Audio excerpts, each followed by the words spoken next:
Wake up, Tenno. Welcome back, Tenno. Today we're diving straight into a how-to for something I've watched many players just run by, either not recognizing that they could do something, or ignoring it because they didn't know how. The LUA drift mod puzzles, otherwise known as the Halls of Ascension, and we'll toss in the Octavia chassis puzzle room because it's on the same spawn. If you got here from searching for these, you're obviously at a certain point in the game, as these unlock after the second dream quest. But if somehow you stumbled in here completely lost, this is your warning that the entire video is a massive spoiler for the War Within due to the nature of how these are solved. And if you haven't made it past there, well, you've been warned. So what are the Halls of Ascension puzzles? These are how you get the group of mods known as the drift mods. Do you accept that one? Someone at DE needs to work on their naming. The rest of these, though, are all Exilus equipable mods that give 2 bonuses, and you'll see either as part of builds or as filler for time-gated mods like Prime Sure-Footed or things like that. They're generally useful mods to have around, and once you know how to complete these puzzles quickly, the extras you gather while going through any LUA missions will sell fairly easily for plat. There are 8 total puzzle rooms, including the music puzzle room for Octavia's chassis blueprint, and we'll touch on that last. All of these rooms are very elaborate looking, very large, and it's fairly easy to spot them, other than a few rooms on the tile set that look ornate enough to be a puzzle room, but are not, such as the lore room exclusive to Circulus. These puzzles can spawn in any LUA mission, with tendencies of certain ones to spawn in certain missions, namely the Endurance, Speed, and Octavia's Music tests that have an oddly better chance of spawning in the mission on Plato. This obviously makes the Exterminate and Capture missions the theoretically ideal missions if you're directly farming them, but they can be farmed fairly easily in any mission, so just doing them randomly might make you feel better about your luck on their spawns. They spawn with an almost guaranteed spawn of at least 1 puzzle per map. I've seen up to 3 spawn on the same map. All of these puzzles can be accomplished with any frame, though certain frames have an easier time with certain puzzles, and I'll mention that, so if you're trying to farm a specific puzzle, you can prep for that one if you choose. But in general, I found Dante with Speed mod or Varuna to be my preference when farming them. More important than your frame selection is to always have on you 2 different Spectres or on-call crewmates, and at least 15 to 20 energy pads for the coaction and endurance mod tests, especially if going solo. So with all that over, let's go over the actual puzzle rooms in no particular order, starting with the endurance test. This one should be fairly recognizable by the gigantic circular plate in the middle of the room and a large tube over to the side. The basis of this test is that when you jump on the plate, a switch will pop up in the very center, and lasers surrounding the plate will all fire non-stop into the center. While the switch is depressed, water will fill up this excruciatingly large tube at an abysmally slow rate. Key points here are that you cannot use abilities while standing there, so spamming overguard on Dante is out of the question. As with many of these puzzles, and because it's LUA, you'll find the solution is your operator, and those energy pads I mentioned earlier. Jump out of your frame, jump into the center and stand on the switch, then go into void mode on your operator. Just keep holding down your void mode and pop energy pads to keep your energy up so you can stay in void mode and stay invulnerable the entire time. Eventually, the tube will fill up at the top and the switch you're standing on will change into a portal into the void, and you can go claim your endurance drift mod from the room below. Next up, we've got the speed test. Dante with some speed mods can trivialize this test. This one is a 2-part test and will be recognizable by the large center room with all the lasers, and you'll find a switch up above the door to activate the puzzle. Once activated, you can run around one of the 2 half-circle raceways. In front of the door, you'll find a switch plate that when you stand on it will depress, then after a brief pause, the door will open and you will have a limited time to make it through multiple smaller sections with doors that are all closing on you. One side of the track will have the thumper orb things that slow you down, which you can either completely ignore if you have overguard, or run once and kill all the thumpers, then run again and just run through as fast as you can. The other side will have both an ice trap on the ground, as well as these annoying walls that pop up solely just to make life jumping around difficult. Dante is again able to ignore the ice traps here, and thus the only issue becomes making it past all the obstacle structures, which are of course annoying, but nothing compared to avoiding them and having the ice traps. If you don't have Dante when you do this, just hope you have a quick frame of some sort or you're in for a long struggle. Once you get through either track, the room with the exit stairs out has a switch above the doorway for you to shoot and officially complete that side. Once both side switches are hit, the center column will rise higher and the gate to the void will open. Go up into the gateway, enter the room, and collect your speed drift mod from the relevant spot along the wall. Moving on, we have the stealth test. The idea behind this one is to stealth your way through this puzzle, but I'll note here that this is the only test that currently, if you fail, you cannot redo in the same mission.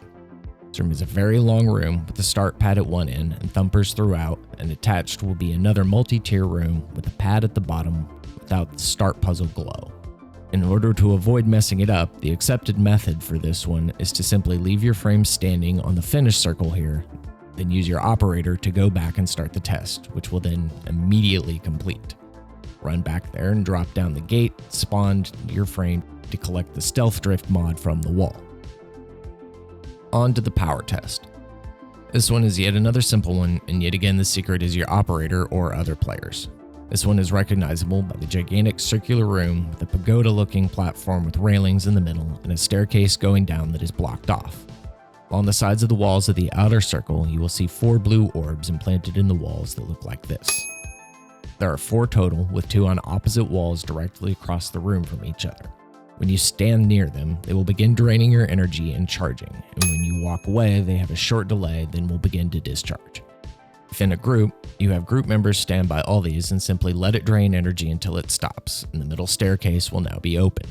If solo, go stand by one, then jump out of your frame into your op and move to the other orb out wall, and the orbs will drain from both your frame and your operator.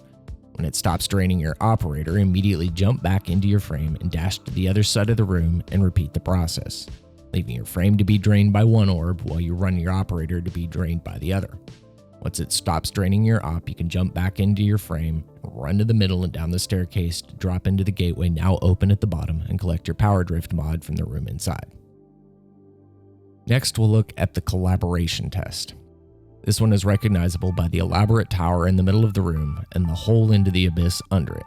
This test is easiest with a group, but can be done using specters I mentioned earlier. You'll need a total of 4 bodies, either players or specters.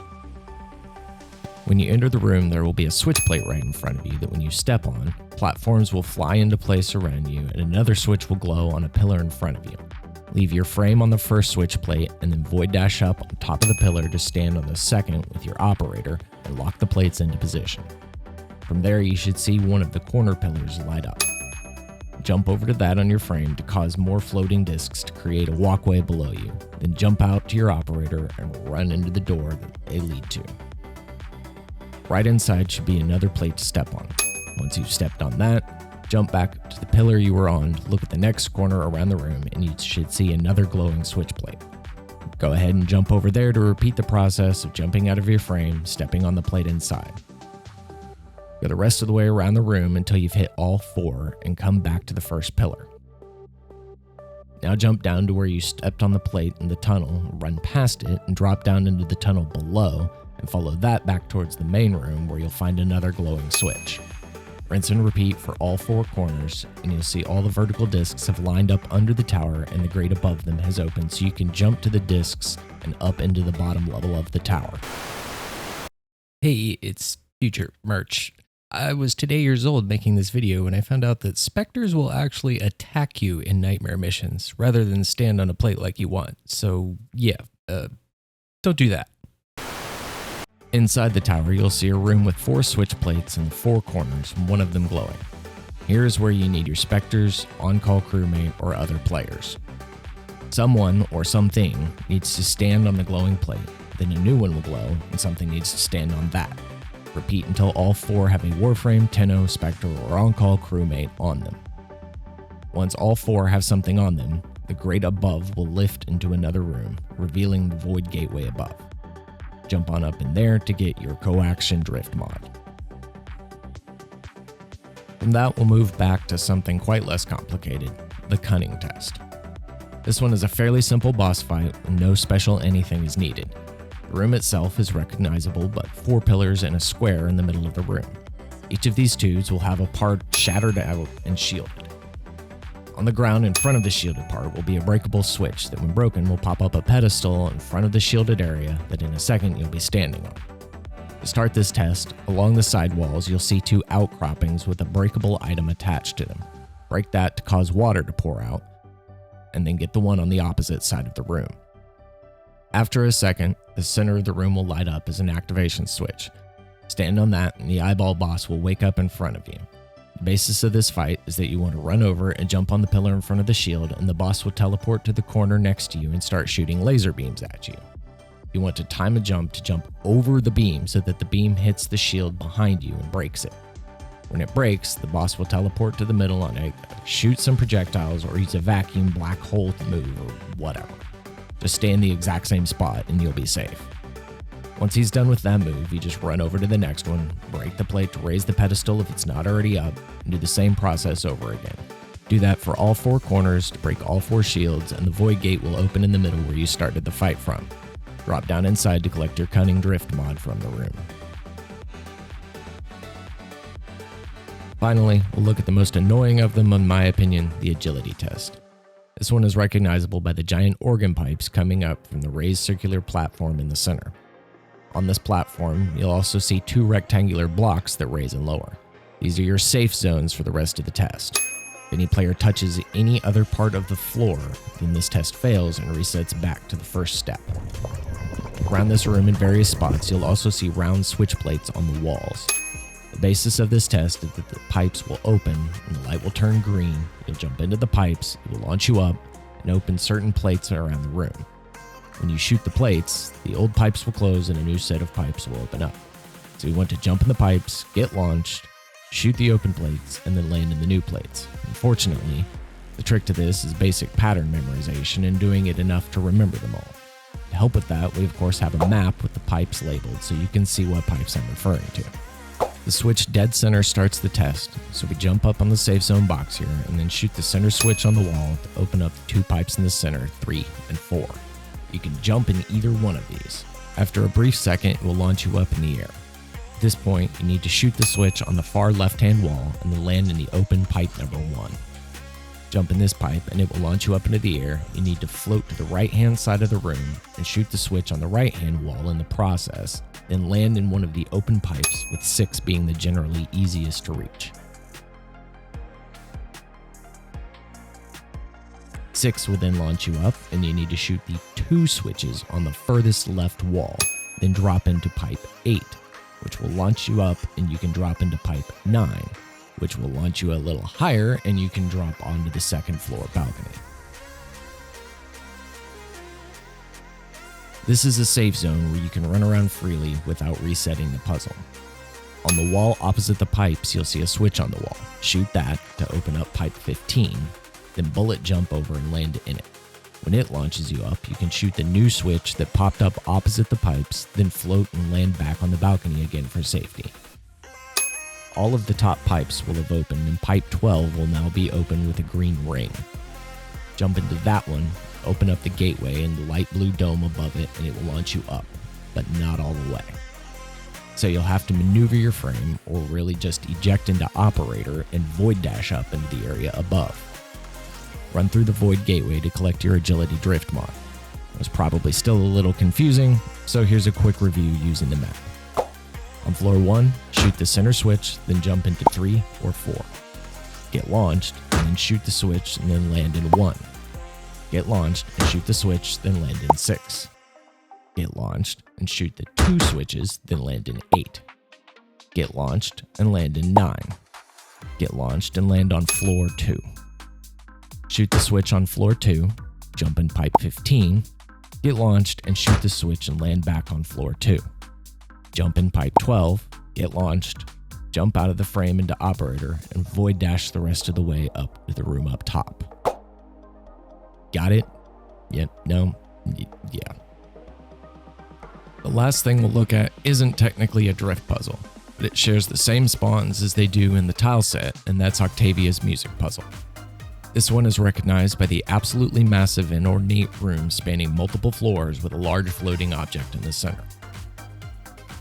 3 platforms jut into this room, with one above the other 2. That higher platform is where the panel to start the puzzle is. In front of you, you'll see 2 switches. These are the switches that when you stand on them play a musical note, and you'll see 3 each on the other 2 platforms as well. When you activate the console, a musical pattern will play, lighting up specific ones of those pads in an order, and all you have to do is jump on the pads in that same order. You can reactivate the console again to see the pattern again before you start, but it will always be the same pattern. Based on the map here, it will always be 8, 3, 4, 5, 1. Once you've jumped on all the pads in the correct order, it will play the jingle again, and up on top of the contraption in the middle will be a lone crate that spawns that you can break to receive the Octavia chassis blueprint. Of additional note in this room is that the room behind panels 1, 2, and 3, there is a little platform with a lone box on it. This has a chance of being a rare crate and dropping special loot such as a built forma, so make sure you come smash this crate while you're in here. Okay, Tenno, that should about cover it. If you have any additional advice, by all means share with us in the comments. And while you're down there, go ahead if you would and help the channel out by pressing like and subscribe buttons so we get seen by more people. It means a lot that so many of you have done that already, and we wouldn't be this far without the support of you all, the wonderful Tenno who take the time to check out these videos. Thanks a ton, and I'll see you on the next one. Happy hunting!